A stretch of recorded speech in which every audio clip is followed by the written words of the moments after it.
Today, we are going to build a GT Force. Hi David! David is going to show you how to assemble your bike. For this assembly, the tools you will need are metric Allen wrench set, T25 wrench or driver, torque wrench, suspension pump, scissors or cable cutters, Phillips head screwdriver, tape measure, and a tire pump with a Presta valve. This video applies to all carbon and alloy full suspension bikes. Let's get started. Start by carefully removing the bike from the box and setting it on top, wheel side up. Before we move on, find and remove the small parts box. Inside the small parts box, you'll find the owner's manuals, parts essential for assembly, and component documentation. Snip off the straps holding the seat and the seat post before doing the same with the front wheel. Set them aside for now. Carefully remove the rest of the packaging attached to the bicycle. With your handlebars in front of the fork, set the bicycle down inside the box with the fork hanging out the front. We'll start by using an Allen wrench to remove the bolts from the faceplate of the stem. Set them aside so you don't lose anything. Ensure that the brake hoses and shifter cables wrap around the frame in the correct manner. Place the bars into the stem and put the faceplate back on.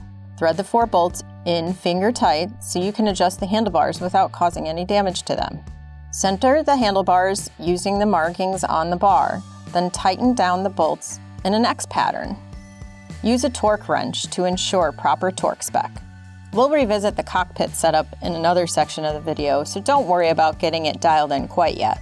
Let's install the dropper post. For this assembly, you will need dropper post, cable cutters, Allen wrench set, and a tape measure. Start by flipping the bike around so the fork is inside the box and the bike is accessible. If your bike has arrived without your cable housing routed, you will need to do so. Unpackage your housing and remove the ferrule from one side. Take the housing and feed it through the port in the head tube until it pops out near the bottom bracket. Before continuing, stop and reinstall the ferrule into the housing end. Take the bottom bracket end of the housing and continue to feed it through the hole in the C-tube on the non-drive side of the bike. Push the housing through the seat tube until it pops out of the top of the seat tube where your seat post will eventually be inserted. Now to route the cable. First, take the small cable bushing and slide it onto the cable. Feed the cable into the housing starting from the seat tube. Push the cable until it pops out the other end of the housing. Connect the end of the cable into the actuator at the bottom of the dropper post. This connection is delicate and requires cable tension so it does not disconnect. Pull on the loose end of the cable at the head tube while working the seat post down into the seat tube. The post should be about 2.5 inches from all the way down. It's very important to pull on the cable rather than the housing here. Lastly, install your dropper remote on the left side of your handlebar. You should be able to comfortably reach the lever in your riding position. It's time to measure and cut your housing. Keeping your seat at the same height, mock the housing to the dropper lever. Make sure you can still turn the bars all the way to the left. After marking where you want to cut the housing, pull the seat post out of the frame with the cable attached to the post. This is an important step because you do not want to cut your cable with your housing. Once you have determined a reasonable length for your housing, mark the housing and cut it. Reinstall the ferrule on the end of the cable after cutting. Then insert the ferrule into the dropper lever mechanism. Now you can push the cable back through the housing until the cable comes out of the housing at the dropper lever. For the next step, you will want to hold the seat post in one hand and the free end of the cable in the other. Pull on the free end of the cable to keep the tension as you insert the seat post into the seat tube. It's important to keep the cable tight to ensure the cable remains connected to the dropper. Once the cable is pulled tight, clamp the cable into the lever.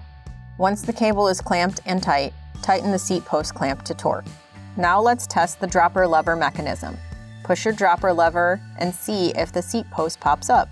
If the dropper moves comfortably, then the last step is to trim the cable end at the lever and crimp the end with a cap using the pliers. Congrats! Your dropper is ready to go. Now it's time to install your front wheel. Before installing the front wheel, you must install the rotor. Using the rotor bolts included in your reflector or small parts bag, thread the bolts in loosely. Torque them to spec in a crosswise fashion. If you aren't keeping your box, then you can go ahead and recycle it now. Remove the axle from the fork. Then set the fork into the front wheel while making sure to align the rotor in the caliper. Then reinstall the axle to the listed torque spec. Pedals may or may not be included in your bike's build. Your pedals should be labeled left or right, or you can use the thread direction to determine the correct side. Both pedals should turn towards the front wheel when you thread them in. You will either use a pedal wrench or Allen wrench to tighten down your pedals. Loosen the bolts on the faceplate on the stem a few turns. Sit on your bike with your hands in a natural riding position on the bars. While you're in riding position, rotate the bars until it feels most natural. Next, we'll get your levers set up. To make sure your shifters aren't in your way when you're descending, you may need to slide them over a bit. Check the location of your brake levers. You should comfortably be able to 1 or 2 finger brake without the lever hitting the other fingers. For lever height, we recommend starting with aligning the lever with the angle of your arms in riding position. This keeps your wrists straight and strong. Make sure to tighten your bolts and check your work with a few hard twists once you're done. Next, we'll set up your suspension sag. Sag is how much your suspension compresses when you sit on your bike. You'll find an advised sag measurement near the shock mount of your bike, but in general, you should sag about 20 to 30% of the travel. Start by turning your compression adjustments to fully open, which is towards the minus symbol. In order to set sag, you will need to stand on the bike. It may be helpful to have a buddy hold you upright. Now sit on the bike and bounce the suspension up and down several times to warm up the shock. Get into your riding stance with all your weight over the bike, then slide the O-ring down the stanchion on the rear shock. Carefully dismount the bike without further compressing the shock. Now you can measure and record the distance between the O-ring on the body of the shock. Note, if your bike does not have an O-ring, you can use a zip tie. Use a shock pump to increase the pressure in increments of 5 psi until you reach the desired sag increment. Repeat the process for the fork. Is your brake rotor rubbing after assembly? Here's how to adjust your brake calipers so they spin free. Start by loosening the bolts holding the caliper to the mount. Pull the brake tightly and tighten the caliper bolts while holding it. Do not release the brake until the bolts are tight. Last step to get you rolling. We recommend anywhere from 25 to 35 psi depending on your riding style and weight. Now go ride.